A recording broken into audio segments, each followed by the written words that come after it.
James, आज हम क्या फाइंड करेंगे, एटॉमिक मास को फाइंड करेंगे। ठीक है, सबसे पहले हमें एटॉमिक मास के लिए क्या जानना ज़रूरी होता है, हमें एटॉमिक नंबर जानना ज़रूरी होता है। ठीक है, जैसे ही हमें एटॉमिक नंबर पता चल जाता है तो हम इन दो ट्रिक का यूज़ करते हैं। ठीक है, सबसे पहली ट्रिक होती है जहाँ पर एटॉमिक नंबर क्या होता है, इवन होता है। अगर एटॉमिक नंबर इवन है तो हम फॉर्मूला क्या पुट करेंगे, E is equals to n into to.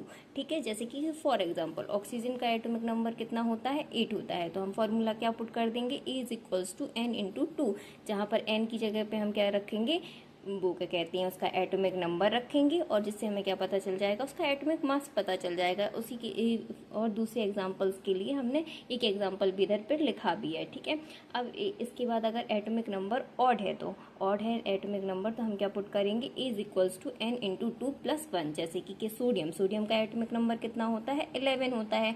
तो अब इधर पे क्या कर देंगे, हमने फॉर्मूला पुट कर दिया, E is equals to n into two plus one. ठीक है, n की जगह हमने 11 लिखा और उसको मतलब कि ऐड और करके क्या कर दिया, उसका एटॉमिक मास कितना आ गया, 23 आ गया। अब यहाँ पर क्या होता है, क्लोरीन का एटॉमिक मास कितना होता है, 35.5 होता है और आर्गन का कितना होता है, 38 होता है। और जब आप पोटेशियम का भी फाइंड करेंगे ना तो उसका भी कितना आएगा, 38 ही आएगा। ठीक है, तो थैंक यू फॉर वॉचिंग।